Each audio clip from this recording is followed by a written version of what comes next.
ఆటోఫేగి ఒకటి మీరు చెప్పారు, కీటో డైట్, ఈ రెంటికి పొంతన ఉందా? రెండు వేరు విధానాలు వేరే గానీ రెండింటినీ కలిపి చూస్తే ఎట్లా ఉంటుంది దాని మీదే మా సెల్ హెల్త్ రీసెర్చ్ అంతా జరుగుతుంది. కార్బోహైడ్రేట్స్ తక్కువ ఇవ్వాలి, ఎందుకంటే డైట్ లో ఉన్నప్పుడు మోతాదుకు మించి ఫ్యాట్ తినమన్నారని నెయ్యి పోసేసుకుని తినేడాలు, కొబ్బరి నూనె బాగా తాగేడాలు చేయకూడదు. కొంతవరకు చేయొచ్చు. యాసిడ్స్ ఉన్న కొబ్బరి నూనె కురుడి నుంచి పట్టింది తాగుతాం మంచిదే, బట్ మీ కిడ్నీ సమస్య ఉన్నప్పుడు ఇలా ఎంత తాగాలి? ఫైబర్ మీరు ఇచ్చిన మిరకల్ రైస్ లో ఆటోమేటిక్ గా ఉంది కాబట్టి అది ఒక బాణంతో రెండు పిట్టలు అన్నట్టు, ఒకవైపు మనకి కార్బ్ కంటెంట్ తగ్గుతోంది, అన్నం తిన్న సాటిస్ఫాక్షన్ వస్తుంది. అవసరమైన మేర మాత్రమే ఈ సెల్యులార్ మెటబాలిక్ న్యూట్రిషన్ పెడుతూ ఆటోఫేజీ మీద మేము ఎక్కువ ఎంఫసిస్ పెడుతున్నాం. బికాజ్ తగ్గించాము సార్. మనకి సెల్ హెల్త్ క్లినిక్ విధానంలో లివర్ గురించి మనం చూసాం, వాళ్ళు ఎలా బెనిఫిట్ అయ్యారో. అలా కిడ్నీ సమస్యతో బాధపడుతూ మీ విధానాన్ని పాటించిన తర్వాత ఆ సిమ్టమ్స్ రివర్స్ అయిన పరిస్థితులు చూసామా? ఖచ్చితంగా ఎంతో మందిని చూసాము. ఎందుకంటే మనం దానిలో తీసుకోవాల్సిన జాగ్రత్తలు తీసుకుంటున్నాం. ఒక క్రియాటిన్ తగ్గాలంటే రక్తం పెరగాలి అంటారు. నాకు తెలిసి రక్తం పెరగటం కాదు, ముందు పొటాషియం ఫాస్ఫరస్ రిచ్ గా ఉన్న ఆహారాలు ఏమి వెళ్లకుండా చూడటం అనేది. డయాబెటీస్ బాగా ఉన్న వాళ్ళకి ఎందుకు టైంకి అన్నం పెట్టేయాలి? వాళ్ళకి ఆకలి వేసేస్తుంది అంటారు. డయాబెటిక్ అంటే బ్లడ్ లో షుగర్ ఉంది, వాడుకోలేకపోతాను శరీరం. బయట నుంచి మీరు మరి గ్లూకోజ్ ఇస్తున్నారు, మళ్ళీ బయట నుంచి ఇన్సులిన్ కూడా ఇస్తున్నారు, మరి ఆకలికి ఏమవుతుంది? ఆటోఫేజీ వచ్చిన తర్వాత సోరియాసిస్లు తగ్గుతున్నాయి, ఆటోఇమ్యూన్ డిసీజ్ అన్ని తగ్గుతున్నాయి, గట్ హెల్త్ ఇంప్రూవ్ అవుతుంది. ఆటోఫేజీ అంటే నాకు అర్థమైపోయింది, చాట్ జీపీటీలో చూసాను అని చెప్పి మీరు చేసేసుకోవటం వల్ల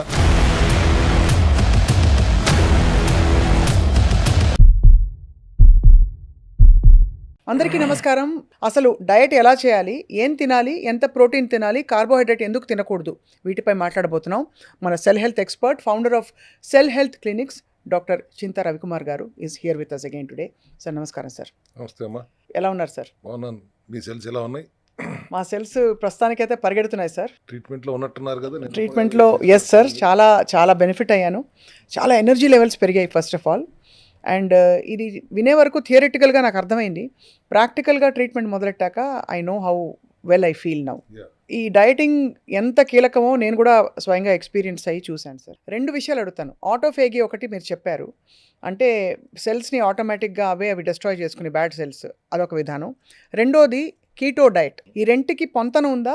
రెండు వేరు విధానాలు వేరే గానీ రెండింటినీ కలిపి చూస్తే ఎట్లా ఉంటుంది అనేది దాని మీదే మా సెల్ హెల్త్ రీసెర్చ్ అంతా జరుగుతుంది గత సంవత్సరంగా. సెల్యులార్ మెటబాలిక్ న్యూట్రిషన్ అంటా నేను, కీటో డైట్ అనేది మీ పదానికి. కార్బోహైడ్రేట్స్ తక్కువ ఇవ్వాలి, ఎందుకంటే దాని గ్లూకోజ్ గా కన్వర్ట్ అవుతుంది కాబట్టి. రైట్. ఆ గ్లూకోజ్ రోగ కణాలకు ఆహారంగా మారుతుంది కాబట్టి మితంగా కార్బోహైడ్రేట్స్ ఉండేలా చూసుకోవాలి అనేది ఒక సిద్ధాంతం. టోటల్ గా గ్లూకోజ్ ని ఇన్హిబిట్ చేస్తూ వల్ల వచ్చే ప్రమాదాలు కూడా ఉన్నాయి అనేది మనం గమనించుకోవాలి. రైట్. అట్లాగే మితిమీరిన ప్రోటీన్ తినటం కూడా కరెక్ట్ కాదు, విధానం కాదు. అది కూడా యానిమల్ ప్రోటీన్ 1 kg తినేయండి, 1 kg తినేయండి అని చెప్పడం కూడా సరైన విధానం కాదు. మీ బరువును బట్టి ఎంత తినాలో అనేది నిర్ణయించుకోవాలి. డాక్టర్లు సజెస్ట్ చేసినట్టుగా మీరు వాడకం చేయాలి, కానీ వీడియోలు చూసేసి చేయటం అనేది అందరూ చేస్తున్న పెద్ద తప్పు నా ఉద్దేశం. అట్లాగే సాచురేటెడ్ ఫ్యాట్ కూడా 100 గ్రాములు తాగేయండి, 150 గ్రాములు తాగేయండి, తినండి అంటం కూడా ఎంతవరకు కరెక్ట్ అనేది ఒకసారి ఆలోచించుకోవాలి. కార్బోహైడ్రేట్స్ మీరు ఆపేసి ప్రోటీన్ ఎక్కువ తినటం వల్ల గ్లూకోజ్ స్పైక్స్ ఆగుతాయి ఇమీడియట్ గా. బట్ గ్లూకోజ్ స్పైక్స్ ఆగటం ఒక్కటే లక్ష్యంగా పెట్టుకోకూడదు, మిగతా శరీరం అంతా కూడా మనం అర్థం చేసుకుని దాన్ని కూడా అడ్రస్ చేయాలి కదా. అవును. ఒక సబ్జెక్ట్ లో పాస్ అయ్యి మిగతా అన్ని ఫెయిల్ అయితే కుదరదు కదా. అంతే కదా సార్. క్లాస్ మారి ఇంకో క్లాస్ కి వెళ్ళలేము కదా. అట్లాగే ఒక బ్యాలెన్స్డ్ గా కార్బోహైడ్రేట్ కూడా ఉండాలి, అది కాంప్లెక్స్ కార్బోహైడ్రేట్స్ ఉండాలి. సో దట్ ఎంతో కొంత గ్లూకోజ్ అవసరం, మన రెటీనాకైనా అవసరం, సెంట్రల్ నర్వస్ సిస్టమ్ కైనా అవసరం. ఇప్పుడు బ్లడ్ షుగర్ కూడా 100 వరకు నార్మల్ అంటున్నారు కదా, 126 వరకు డయాబెటిక్ కాదు అంటున్నారు. అవును. 126 వరకు ఎందుకు ఉండాలి షుగర్ అనేది ఒక విధానం ఉంది కదా, లేకపోతే అది నార్మల్ ఎందుకు అవుతుంది? గ్లూకోజ్ ఉండాలి అనే కదా అర్థం. అంతే కదా సార్. సో దానికి అనుగుణంగా మన కార్బోహైడ్రేట్స్ లెవెల్స్ కూడా మనం అడ్రస్ చేయాలి, మేనేజ్ చేసుకోవాలి. కానీ 100% ఇన్హిబిట్ చేయండి గ్లూకోజ్ ని అనేది ఎంతవరకు కరెక్ట్ అనేది ఇంకొకసారి పునరాలోచించుకోవాలి అందరూ. సో డయట్ లో ఉన్నప్పుడు మోతాదుకు మించి ఫ్యాట్ తినమన్నారని నెయ్యి పోసేసుకుని తినేడాలు, కొబ్బరి నూనె బాగా తాగేడాలు చేయకూడదు. కొంతవరకు చేయొచ్చు. మోనోలారిక్ యాసిడ్స్ ఉన్న కొబ్బరి నూనె కురుడి నుంచి పట్టింది తాగుతాం మంచిదే, బట్ మీ కిడ్నీ సమస్య ఉన్నప్పుడు ఇట్లా ఎంత తాగాలి, లివర్ సమస్య ఉన్నప్పుడు ఎంత తాగాలి, ఆ బేరేజ్ వేసుకుంటూ లిపిడ్స్, మీరు గ్లూకోజ్ తగ్గుతాం కాదు, లిపిడ్స్ పెరిగిపోతాయి, ఇన్ఫ్లమేషన్ పెరిగిపోతుంది, గట్ డిస్బయోసిస్ అవుతుంది, గట్ హెల్త్ ప్రాబ్లం వస్తుంది. వీటన్నిటిని దృష్టిలో పెట్టుకుని మనం నిర్ణయించాలి. కానీ అందరినీ ఒకే గాడిని కట్టేసి మీరు 100 గ్రాములు తాగేయండి అంటం కరెక్ట్ కాదు అనేది నా ఉద్దేశం, నేను చెప్తున్నాను వెనకమాల. అట్లాగే గ్లూకోజ్ పూర్తిగా తీసేయండి అంటాం కంటే కాంప్లెక్స్ కార్బ్స్ వాడండి. న్యాచురోపతిలో మొదటి రోజు నుంచి చెప్తానే వస్తారు మాకు. సింపుల్ కార్బ్స్, స్టార్చీ ఫుడ్స్ వైపు వెళ్ళకండి, కాంప్లెక్స్ కార్బ్స్ తినండి. ఫర్ ఎగ్జాంపుల్ స్వీట్ పొటాటో, చిలకడ దుంప, అది వెంటనే డైజెస్ట్ అవ్వదు. So that is very good complex carb. Okay, చిలకడ దుంప చాలా మంచిది అయితే. చాలా మంచిది. ఏమిటి సార్ అందులో వేరే గుణాలు కూడా ఉంటాయా? చిలకడ lots of proteins and vitamins ఉంటాయి దాంట్లో. And at the same time it is complex. అది అంత తొందరగా డైజెస్ట్ అవ్వదు. ఎమటెడ్ గ్లూకోజ్ స్పైక్స్ అవుతాయి అంటానికి ఉండదు, షుగర్ స్పైక్ అవ్వదు. Correct. So taking one sweet potato should not be a problem in general diet plan లో ఉన్నప్పుడు. స్పెసిఫిక్ కీటో డైట్స్ కొన్ని ఉన్నాయి, I don't want to name anything. వాటిల్లో ఫ్యాట్ ఎక్కువ తీసుకోమంటారు, అవును, ప్రోటీన్ కూడా ఎక్కువ తీసుకోమంటారు, ఫైబర్ కూడా ఎక్కువ తీసుకోమంటారు. కానీ మీరు ఎంత ప్రోటీన్ తినేసి ఒక మీరు తిన్నట్టు చెప్పినట్టుగానే అరకిలో చికెన్ తినేసామండి, ఒక అరకిలో చేప తినేసామన్న తర్వాత కూరగాయలు తినమంటే ఎవరు తింటాడు? తినరు. అది రెండోది సార్, అది కిడ్నీల మీద కూడా భారం పడుతుంది కదా సార్, అంత ప్రోటీన్ తింటే హరాయించుకోలేక. Excess protein is also getting converted into glucose అనేది ఎప్పుడు చెప్తున్న మాట. అది మజిల్ గా ఫామ్ అవుతుందని కొంతమంది చెప్తున్నారు. ఎంతవరకు దాంట్లో సైన్స్ ఉన్నది అని అందరూ ఒకసారి ఆలోచించుకోవాలి. అవునవును. More than 1 gram of your body weight unless your athlete, protein తీసుకోవడం అంత మంచిది కాదు అనేది సైన్స్ మొత్తం చెప్తున్నది. సో అందరూ ఏమనుకుంటారంటే ప్రోటీన్ మంచిది కాబట్టి మోతాదుకి మించి తినేస్తే అది పడుంటుందిలే అనుకుంటారు. కానీ అది కూడా ఎక్కడికైనా వెళ్ళాలి కాబట్టి అది ఫ్యాట్ గానే కన్వర్ట్ అవుతుంది, గ్లూకోజ్ గానే కన్వర్ట్ అవుతుంది. గ్లూకోజ్ కన్వర్ట్ అయ్యి దెన్ ఆ గ్లూకోజ్ ఖర్చు గ్లూకోజ్ ఉన్నప్పుడు మళ్ళీ ఫ్యాట్ గా కన్వర్ట్ అవుతుంది. సో అది కూడా మీరు తీసుకునే ప్రోటీన్ లీన్ ప్రోటీన్ ఉండాలి, నాట్ ఫ్యాట్ ప్రోటీన్. అంటే రెడ్ మీట్ లాంటివి తీసుకుంటాం వల్ల అంత మంచిది కాదు. అదే at the same time plant protein కూడా ఉంటుంది. యూ కెన్ హ్యావ్ ప్లాంట్ ప్రోటీనా, యానిమల్ ప్రోటీనా, ఏది అవసరం ఆ పర్సన్ కి, ఆ మెటబాలిజం కి అనుగుణంగా అనేది కూడా మనం నిర్ధారించడానికి ఒక డాక్టర్ ఆధ్వర్యంలోనే వాళ్ళు తీసుకోవడం చేయటం చేయాలి. అట్లా కాకుండా మీరు అందరికి ఒకటే సూత్రం లాగా చేయటం తప్పు అనేది నేను ఖచ్చితంగా నమ్ముతాను. ఖచ్చితంగా సార్. సో ఇందులో సార్ మనకి రెండు మొదలు పెట్టినప్పుడు ఆటోఫేగి అంటే బేసికలీ మనకి ఎక్కువ వ్యవధి ఫాస్టింగ్ లో ఉంచడం బాడీని, లాస్ట్ టైం మీరు చెప్పిన దాని ప్రకారం. కీటో డైట్ అన్నది ఈ మధ్యలో ఏం తింటారో అది, అంతే కదా సార్? తినేటప్పుడు ఏం తినాలన్నది మీరు కీటో డైట్ కి మూలాలు చెప్తున్నారు, దాని ఫౌండేషన్.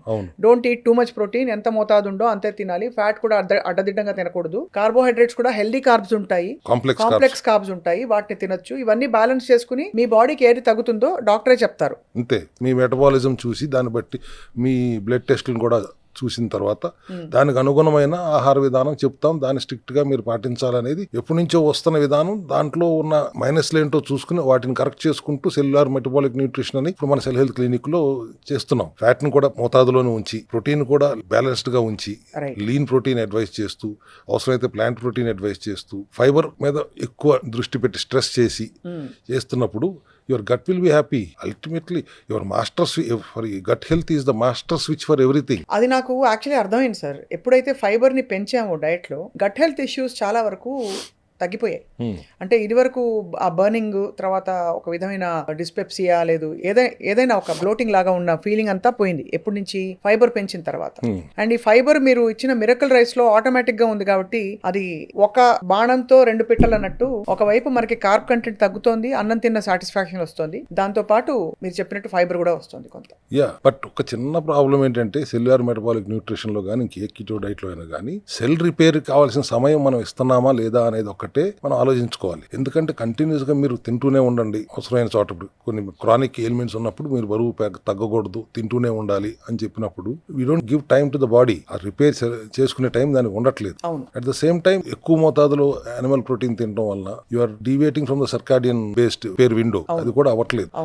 అందుకని అవసరమైన మేర మాత్రమే ఈ సెల్యులార్ మెటబాలిక్ న్యూట్రిషన్ పెడుతూ ఆటోఫేజీ మీద మేము ఎక్కువ ఎంఫసిస్ పెడుతున్నాం. బికాజ్ 100 సంవత్సరాలు బ్రతకాలంటే అదృష్టం ఉండాలంటారు. 100 సంవత్సరాలు బ్రతకాలంటే ఏ మ్యాజిక్ పిల్ వేసుకోవాలి, ఎంత కాస్ట్లీ రిచ్ ఫుడ్ తినాలి అని ఆలోచిస్తారు.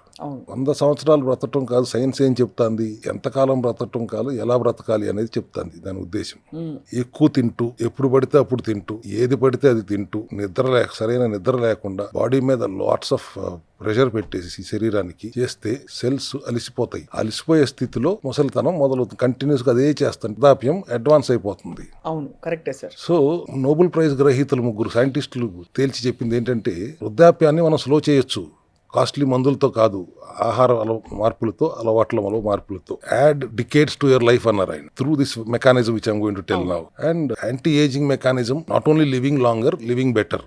మెకానిజం అన్నారు, సెల్యులార్ గార్బేజ్ డిస్పోజింగ్ మెకానిజం అన్నారు. సెల్స్ ఇది ఒక ఫ్యాక్టరీ, ఆ ఫ్యాక్టరీలో కంటిన్యూస్ గా వర్కర్లు పనిచేస్తుంటే ఆ ఫ్యాక్టరీ మెయింటెనెన్స్ చేయడానికి టైం ఎక్కడ ఉంటుంది?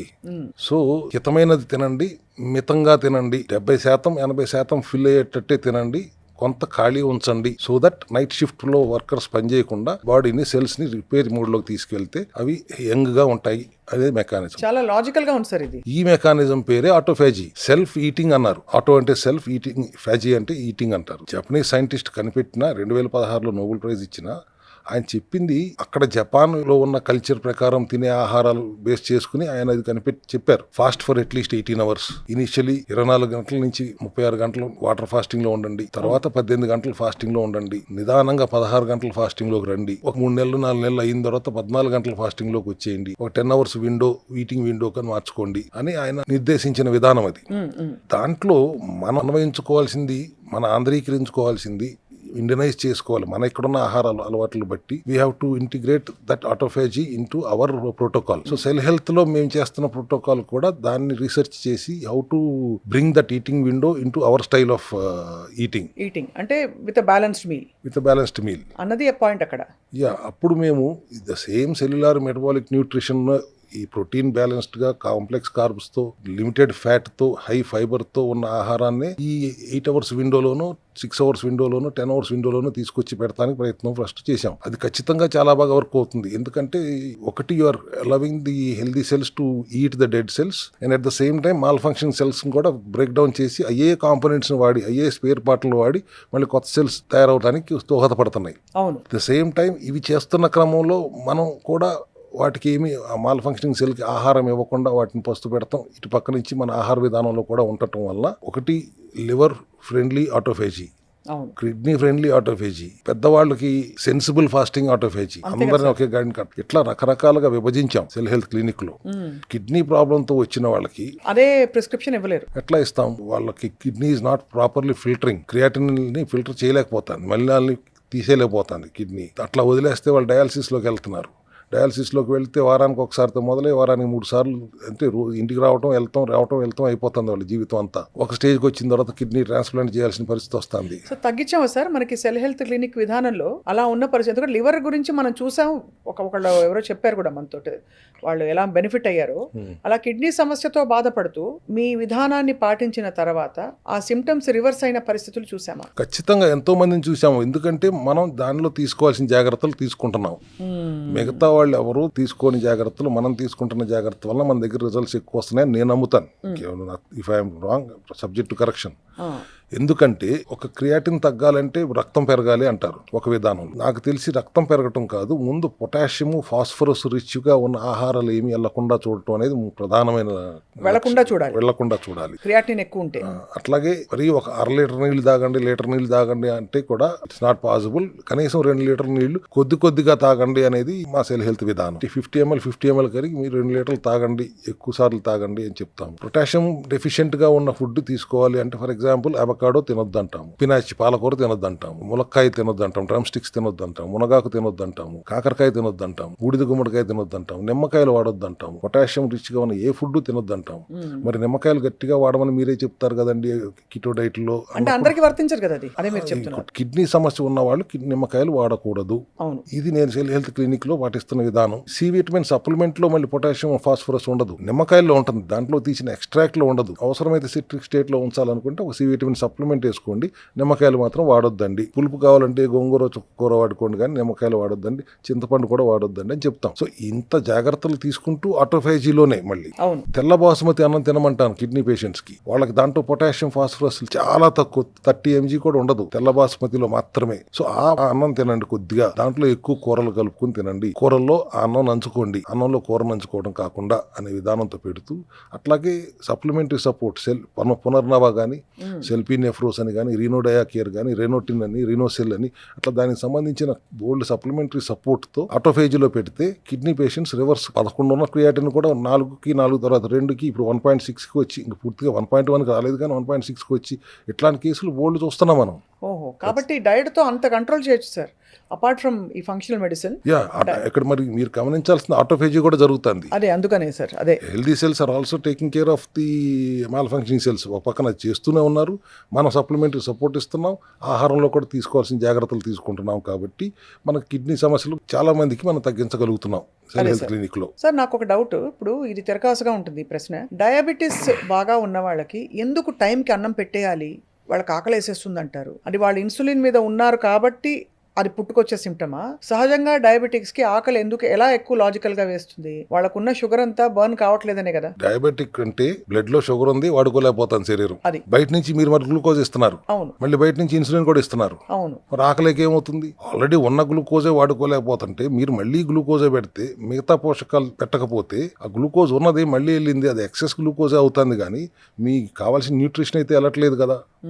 అండ్ పైపెచ్చు మీరు ఇన్సులిన్ ఇస్తున్నారు, ఆకలి వేయకుండా ఉండదు. డయాబెటిక్ మీరు గ్లూకోజ్ ఎందుకు ఇస్తున్నారు బయట నుంచి అనేది నాకు ఇప్పటికీ అర్థం కాని ప్రశ్న. కొద్ది రోజుల పాటు గ్లూకోజ్ ఇవ్వడం ఆపేస్తే నష్టం ఏమిటి ఆహారంలో? అంటే వాళ్ళు తట్టుకోగలుగుతారా సార్? శరీరంలో గ్లూకోజ్ ఉంది కదమ్మా, ఇదర్ గ్లూకోజ్ రూపంలో రక్తంలో ఉంది, లేదు ఫ్యాట్ గా కన్వర్ట్ అయ్యి ట్రైగ్లిజరైడ్స్ గా కన్వర్ట్ అయ్యి ఎడిపోస్ టిష్యూస్ లో స్టోర్ అయ్యి ఉంది, లివరే చేసింది. ప్యాంక్రియాస్ లో ఉన్న బీటా సెల్స్ ఎట్లయితే ఇన్సులిన్ తయారు చేసి గ్లూకోజ్ ని సెల్స్ లో నింపిందో, లివర్ కి చెప్పి ట్రైగ్లిజరైడ్స్ గా మార్చిందో, మళ్ళీ అదే ప్యాంక్రియాస్ గ్లూకాగాన్ అని ఇంకో హార్మోన్ తయారు చేసి ఆ ట్రైగ్లిజరైడ్స్ ని ఫ్యాటీ యాసిడ్స్ గా బ్రేక్ డౌన్ చేస్తే లివర్ మళ్ళీ గ్లూకోనియోజెనిసిస్ అనే ప్రక్రియ ద్వారా దాన్ని మళ్ళీ గ్లూకోజ్ గానే మార్చి సెల్స్ కి ఇస్తుంది. అవును, అవన్నీ ఖాళీ అయ్యే వరకు మీరు బయట నుంచి గ్లూకోజ్ ఇవ్వక్కర్లేదు కదా. అంతే కదా. తర్వాత రక్తంలో ఉన్న గ్లూకోజ్ వాడటం మొదలు పెడుతుంది, అప్పుడు ఇద్దాం గ్లూకోజ్ బయట నుంచి. అప్పుడు దాకా ఆపొచ్చు కదా. గ్లూకోజ్ ఇవ్వనప్పుడు ఇన్సులిన్తో పని ఏంటి? కొద్ది రోజులు ఇన్సులిన్ ఆపండి, కొద్ది రోజులు గ్లూకోజ్ కూడా ఆపండి, కొద్ది రోజులు మాత్రమే. గ్లూకోజ్ మెటబాలిజం తప్పుడు కానీ అంటలేదు, ఇట్స్ వెరీ గుడ్ మెటబాలిజం. 90% అందరూ ఉండాల్సింది అదే మెటబాలిజంలో.